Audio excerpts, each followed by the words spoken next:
খালি বাংলাদেশে দুটা আইন চালু আছে। কয়টা? একটা হলো ইফতারি, সবাই একসাথে ইফতারি, আর একটা হলো খাতনা। এই দুটা ছাড়া বাংলাদেশে কোনোটা চালু নেই। এই যে উকিল, এই প্রফেসর সাহেব যদি দামি ঘড়ি হাতত দেয় সিটিজেন, উনি খুব শিক্ষিত লোক, একবার টিভির সাথে টাইম মিলেছে, তারপরে যখন ইফতারের সময় হচ্ছে তখনও সাহস নাই এই ঘড়ি থেকে ইফতার করে। তখন ভাইক করছে কি বাপক করছে, আব্বা ওরা আজান দিয়েছে মুয়াজ্জিন, ওই 2% মুয়াজ্জিন সিগন্যাল দিলে গিয়ে দেশের মোট মানুষ ইফতার করে। কারণ কি, ইফতারটা হলো ইজতেমাই একটা ইবাদত, সবাই মিলে একসাথে ইফতার করা হয়। যে দেশের যে সময়ের ইফতার যেখানে, ঠিক সেই সময়ে এলাকার সব মানুষ একসাথে ইফতার করে। সেই ইফতারটা আছে একসাথে। আর খাতনা, এই প্রফেসর যে আছে আমার আব্দুল খালেক ভাই, ইনি যদি MA পাস করার পর চাকরি ভালো প্রফেসরই, এনার বিয়ে দেওয়া হবে। বিয়ে দিবার যা ঘটক করছে, এক প্রফেসর আছে, তোমার মেয়ে আছে বিয়ে দাও, কিন্তু মেয়ের বাপ এসে খুঁজে খুঁজে দেখিচ্ছে যে চ্যাংরা সব ভালো, তো এক বুড়া মানুষ করছে, বা তুমি তো বিয়ে দিবে, তো ওই চ্যাংরা কোনো খাতনা করেনি, তাহলে ফকিন্নির বিটিও বিয়ে বসবে না। কয়টা আইন মানে নে? একটা। তাহলে আইন যদি একটা নামে নেওয়ার বিয়ে না হয়, তাহলে আমরা কতগুলো আইন ভায়োলেট করতেছি। আমাকে এটা আল্লাহর নবী যদি এখন আসলো হয়নি, তাহলে খোলো হয়নি ইদি মুসল তোরা কি এটা শেখ হাসিনা ছিল 16 বছর, যদি মজুবার উঠে আল হয়নি, আবার ঝাঁটা দেওয়ার মুকুট পিটল হয়নি, আমি এই আওয়ামী লীগ থুয়ে গেছো না কতক্ষণ নাকি আপনারা তো কে ভোট বন্ধ করবে, কে করছিল তো?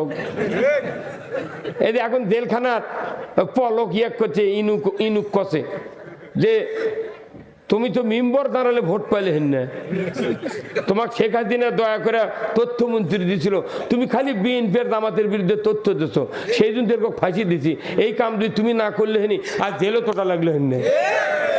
আর সালমান এফ রহমান আনিসুল হক কথা যে তুমি আইনমন্ত্রীরা বেআইনি কাম করছো, কে কত ভোট যদি জনগণকে দেওয়ার অধিকার আমরা দিনে হয়নি, তুমি যদি মানা না করলে হয়নি, তাহলে ভোটে সরকার যাই পাস করলো তাই সরকার গেল নি, আমাকে তো জেলে তোটা লাগলে হন না, ডিবিটা ঘরের মধ্যে বই চললে শুয়ে থাকলো নি।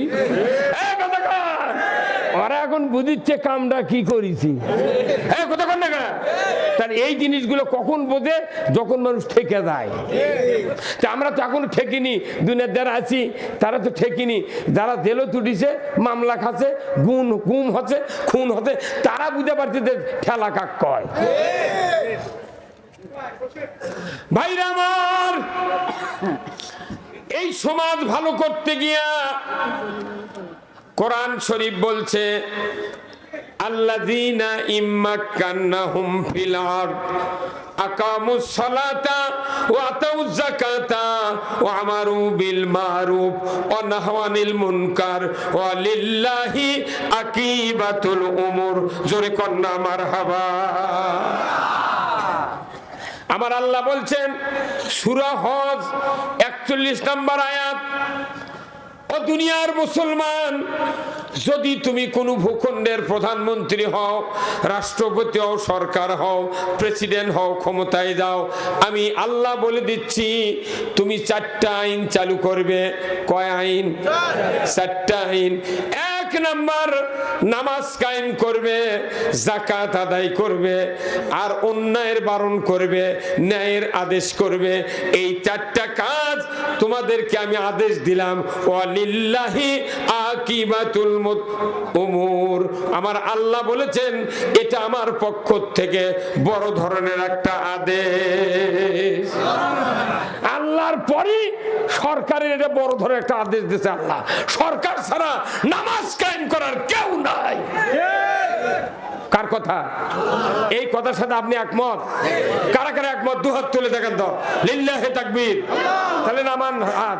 তাহলে আপনার কবরের আযাব মাপের জন্য সর্বশক্তি নিয়োগ করে আগে ইসলামী সরকার কায়েম করা লাগবে। তাহলে আপনার বেটা নামাজ হবে, আইন হবে। আজ থেকে এক ওয়াক্ত নামাজ কাজা করলে ফেতরা পরিমাণ 70 টাকা জরিমানা, এক ওয়াক্ত জন্য 2.5 ঘন্টা হাজুত। ইমাম সাহেব, মুয়াজ্জিন সাহেব, আপনাদের দায়িত্ব দিলাম, যে ব্যক্তি বেনামাজি আগামীকাল 8টার মধ্যে সলঙ্গা থানার ওসির কাছে তালিকা দিয়ে দেন। 3টার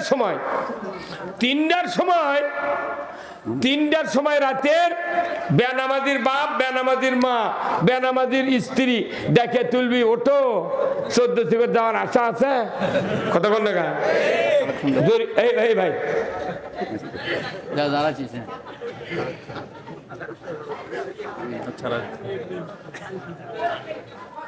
কালেকশন একটা টাইম নাই, আর তাদের ওটি একটা বক্স দেয়া, ওটি বসলে ভালো হয়, ওটি থুয়ে যাক, যাই যা দিবি, এটা কোনো মানুষ দেখার লাগে না। আল্লাহ সবার আগামীকাল অন্তর কি হবি সেই কথাও জানে। আবার এটি বক্তৃতা হচ্ছে, কার মনত কি হচ্ছে এটাও আল্লাহ দেখে শুনে পাচ্ছে। এটি বক্তৃতা হচ্ছে কোরআনের, ওই কথা এগুলো কবি গা একবার 2 মণ একটা বস্তা সোয়াবের ঢালবি, পুরো মন সব ভারত খেলে বাড়ি বেড়ে যাবি। সোয়াবের জন্য আল্লাহ পৃথিবীতে আমাকে পাঠায়নি, আমাকে পাঠাচ্ছে আল্লাহর আইন মানার জন্য। কি মানার জন্য? আচ্ছা কোন তো আল্লাহর আইন মানলে আপনার গুনাহ মাফ করবি, আপনাকে আল্লাহ জান্নাত দিবি। আচ্ছা বলেন তো, কারো যদি দাঁড়িয়ে ওঠে মুছ ওঠার জন্য দোয়া করা লাগে আল্লাহর কাছে? হ্যাঁ, আমার দাড়ি উঠিছে, মুছ, আল্লাহ তুমি মুছ দিও, তাহাজ্জুদ করে কোয়া লাগিছে। দাড়ি উঠলেই মুছ ওঠে। আল্লাহর আইন মানলে আপনাকে আল্লাহ জান্নাত দিয়ে দিবি। আল্লাহর আইনের বিরোধিতা করে ওই তাহাজ্জুদ করে, হজ করে, উমরা করে, দান করে, কুরবানি করে তসুরবাদ করছে। আল্লাহ কিন্তু তোগুলো করবে কে কথা? আমি দেবো তো হচ্ছে জান্নাত, তুই যে কাম করলে আমার জান্নাত পাবো সেই কাম না করে তুই আর এক কাম করে তুই দোয়া করে লাভ নেই।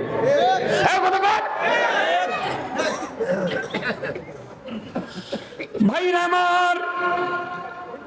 আমার আল্লাহ বলেছেন নামাজ কায়েম করবে সরকার। তাহলে বলুন তো, ব্রিটিশর থেকে আসলে হিন্দু কাফের সরকার, পাকিস্তান 24 বছর ছিল আইয়ুব খান, তারা মুসলমানের দাবিদার, ইমানদারের দাবিদার। দেশ স্বাধীন হওয়ার পর 17টা প্রধানমন্ত্রী চলে গেল। কয়টা? 17টা।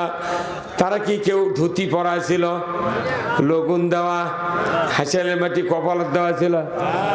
সব তাহাজ্জুদ পড়ে, কোরআন পড়ে, বসি দিয়ে মাছ মারে। একটা মুসলমান নামাজের কথা বলে নাই, সুদ হারামের কথা বলে নাই, পর্দা ফরজের কথা বলে নাই, চুরি বন্ধের কথা বলে নাই, ঘুষ বন্ধের কথা বলে নাই, দুর্নীতি বন্ধের কথা বলে নাই। একটা প্রধানমন্ত্রী কোন অন্যায় বন্ধ করার আইন পাশ করে নাই, বরঞ্চ অন্যায়ের বিচি তারা বারবার বুনে দিয়েছে। অন্যায়ের বিচি বুনিছে।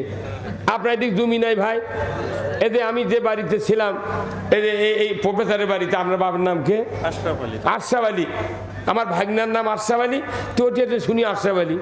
তো ওই মামা কোনো জমি আবাদ করি। আচ্ছা জমি আবাদ যারা করেন, জমি লাগানোর 7 দিনের মধ্যে রিপিট দেওয়া লাগে না ভাই? না কি করছেন?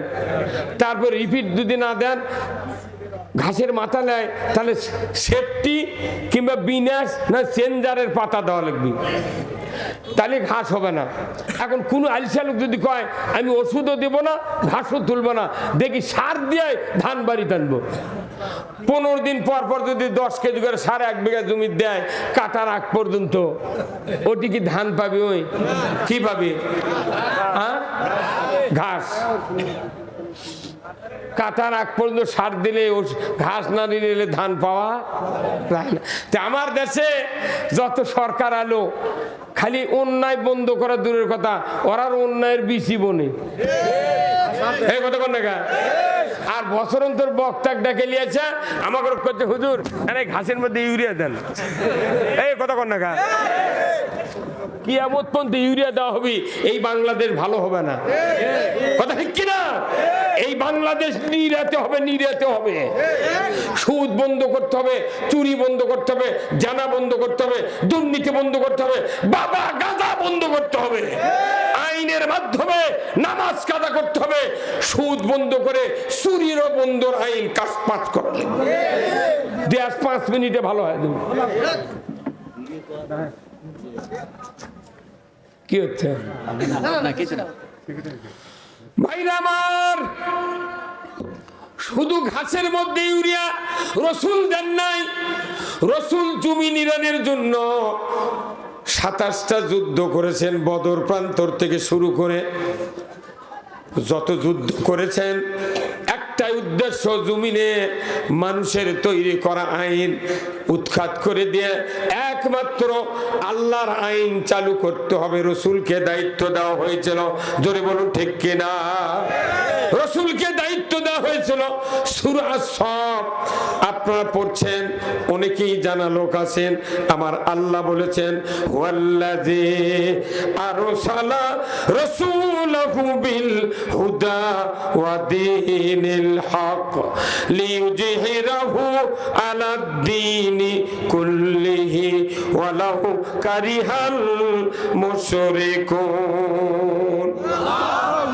আমার আল্লাহ বলেছেন, হে নবী, আমি সেই সত্তা, তিনি তার রসুলকে প্রেরণ করেছি সত্য হাদাত দিয়া, জীবন ব্যবস্থা ইসলাম দিয়া। আপনি পৃথিবীর জমিনে গিয়া মানুষের তৈরি করা আইন ও কানুন উৎখাত করে দেয়া একমাত্র আমার আইন বিজয় করবেন। এতে করে কাফের মুশরিক বেদিনের যত জ্বালা যন্ত্রণা হোক না কেন, আপনি রসুল পরোয়া করবেন না। সারা বাংলাদেশ নিয়ে ভারত ষড়যন্ত্র করছে, কথা ঠিক কিনা? তাছাড়া বিএনপির মতো একটা নেতা সাকা চৌধুরীর নাম শুনছেন আপনারা? চট্টগ্রামের বাঘ মার্কা নেতা, কাকু মারল না। চট্টগ্রামের রক মারার কারণ কি জানি? মিথ্যা মামলা দিয়ে তাকে ফাঁসি দিয়ে মারিছে। এটা ভারতের বুদ্ধি, যেগুলো নেতাকে মাইরা শেষ কর, তাহলে এই দেশ আর ভালো হবে না, আমার নেতৃত্ব চলবে, কথা ঠিক কিনা? এই ভারতের বুদ্ধিতে ভারত থেকে ঘুরে আসায় সাইদি সাবক হাসপাতালে নিয়ে যা ইনজেকশন করে মারিছে। কারণ কি? যে এইগুলি নেতা যদি থাকে, 4000 বছরেও বিএনপি সাকা চৌধুরীর মতো নেতা বানাতে পারবে না। আমরা 10,000 বছর যদি চেষ্টা করি, নিজামী মুজাহিদ সাইদির মতো একটা নেতা বানাতে পারবো না। আমরা এখন ইতিম হয়ে আছি। এই ইতিমের দেশত আমরা যদি এখনই পেলাবেলি শুরু করি, আমাদের ভাগ্যে খারাপ তো আছে আছে, পেটনের ছোটে পিঠের চামড়া থাকবে না, কথা ঠিক কিনা? কোনো পেলাপেলি নাই। এইবার সুষ্ঠু নির্বাচনের মাধ্যমে গণতান্ত্রিক একটা সরকার নিয়ে সবার মত ইসলামের পক্ষে দিয়ে একটাবার সোনার মতো দেশ বানার লাগবে। তাহলে কি হবে? আফগানিস্তান যুদ্ধ করেছে কত বছর ধরে, সারা পৃথিবীর কুফরি শক্তি বলেছে যে এরা জঙ্গি, এরা হচ্ছে সন্ত্রাসী। সেই আফগানিস্তান যুদ্ধ ছাড়েনি, সারা বিশ্বের গ্লানি মাথায় নিয়ে তারা যুদ্ধ করতে করতে এক পর্যায়ে দেখা গেল আমেরিকার সৈন্য ট্যাঙ্ক থুয়া, বন্দুক থুয়া, গাড়ি থুয়া, বিমান থুয়া পলাতে বাধ্য হবে। যেদিন পলে গেছে, তারপরে যখন আফগানিস্তানে ইসলাম বিজয় হতে, তখন গিয়ে সারা বিশ্বের কাফেররা বলছে এরা মুক্তিযোদ্ধা। কথা কন না? আমি কেন বলছি? আফগানিস্তান এখন এমন একটা দেশ, ইসলাম বিজয়ের কারণে সারা পৃথিবীর যত রাষ্ট্র আছে 228টা রাষ্ট্র, তার ভেতরে সবচেয়ে মুদ্রার দাম বেশি আফগানিস্তানে। ডালিম বেচে দেশ চালাচ্ছে। আর আপনার আমার বাড়ির যে ডালিমের গাছ আছে, 20 বছর হচ্ছে ডালিম বড় হয় না, এত বড় হয় ফাটা যায়। সেই ডালিমের কুয়া মনে ছাই রঙের, ওকে যদি কুত্তক দেন তাও খায় না। এই কথা কোন দেখা? কারণ কি? এই দেশে তো আল্লাহর রহমত নাই। কতক্ষণ কেমনি রহমত হবে? আল্লাহ কোরআনে বলছেন, ইন্নামাল মুমিনুনা আল্লাযীনা ইযা যুকিরাল্লাহ ওয়াজিলাত কুলুবুহুম ওয়া ইযা তুলিয়াত আলাইহিম আয়াতুহু জাদাতুহুম ঈমানাও ওয়া আলা রাব্বিহিম ইয়াতাওয়াক্কালুন। আল্লাহ বলছেন নিশ্চয় তারাই মুমিন যাদের সামনে আল্লাহর নাম উচ্চারণ করলে অন্তর থরথর করে কাঁপে, যেরকম আল্লাহু আকবার। এমন মুমিনের সামনে যদি কোরআনের আয়াত তেলাওয়াত করা হয়, ওই মুমিন আল্লাহর দিকে রাস্তা ধরে, ইসলামের দিকে রাস্তা ধরে। আল্লাহ তখন বুঝতে পারে এই মুমিন হেদায়েত প্রাপ্ত হচ্ছে, তখনই আল্লাহ তার অন্তরে ঈমানকে বাড়িয়ে দেয়। তাহলে কোরআন শুনলে ঈমান বাড়ে কার কথা? আর গান শুনলে ঈমান মরে নবীর কথা। আমাদের দেশে জাতীয় সংসদ আছে, মহান জাতীয় সংসদ বলে না, নেতারা বলেনি মহান জাতীয় সংসদ। তাহলে মহান জাতীয় সংসদে তুমি মমতাজের গান শুনলে গা কয় ফাট্টা যায় বুকটা ফাট্টা যায়। জাতীয় সংসদ মহান, সেটি হচ্ছে মমতাজের গান। তাহলে কোরআন শুনলে ঈমান বাড়ে আর গান শুনলে ঈমান মরে। ওই কয় মন্ত্রী এমপির ঈমান সাথে সাথে মরে গেছে, সেই জন্য এতগুলা মানুষ খুন করছে, গুম করছে, ফাঁসি দিয়ে মারিছে। ওর কিন্তু ঈমান থাকলো নি, ওরা দেশত থাকতে পারলো নি। কিন্তু কোরআন শরীফের একটা আয়াত আছে সূরা আর রহমানের ভেতরে, এই আয়াতের শক্তিতে দেশত থেকে বড় বড় যারা কালপিট এরা পলাতে বাধ্য হচ্ছে। নিচে যারা নেতা আছে এর কোনো দোষ নাই, এখন বেকারেরা হুকারি ধরছে, এর বিরুদ্ধে আমাদের কোনো কথা নাই। যে কয়জন বেশি কালপিট এই কয়জন পলে গেছে, যারা আমাদের পরিবারের সাথে আছে, গ্রামে আছে, ইউনিয়নে আছে, আমি তাদেরকে বলবো কোনো ভয় নাই, আপনাদেরকে নিয়ে এদেশে ইসলাম বিজয় করতে চায়। হ্যাঁ কথা ঠিক কিনা? একটাবার ইসলাম বিজয় করতে হবে। যারা ইসলাম বিজয় করবে আল্লাহ তাআলা তাদেরকে জান্নাত দিয়ে দেবে। কার কথা? তে ইসলাম নবী বিজয় করছে, আর আমরা তারই উম্মত যদি ইসলাম বিজয় না করে অন্য কিছু বিজয় করি, মরার পর আকাশমণি ডাল দিয়ে বাটাম ফাটাবি, মানে কোনো চাপা থাকবে না, কোনো চাপা থাকবে না। এই জন্যে আল্লাহ কোরআনে বলছেন যে আমার আনুগত্য যারা করলে, ইতাআত করলে তাদের ভয় নাই, চিন্তা নাই, যেরকম আল্লাহু আকবার। আর কেউ যদি আল্লাহর বিধান মিথ্যা মনে করে, অবিশ্বাস করে, রেজাল্ট আল্লাহ দিয়ে দিয়েছে কি? والذين كفروا وكذبوا بآياتنا أولئك أصحاب النار هم فيها خالدون। আমার আল্লাহ বলেছেন যদি তোমাদের ভিতরে কোরআনের কথাগুলিকে অবিশ্বাস করো, মিথ্যা মনে করো, আমি রব্বুল আলামিন বলে দিচ্ছি তোমরা জাহান্নামের আগুনের সাথী সঙ্গী হবে। এই দেখো সুদ চলিচ্ছে, চুরি চলিচ্ছে, জানা চলিচ্ছে, নির্বিঘ্নে, কেউ কিছু কয় না, কথা ঠিক কিনা?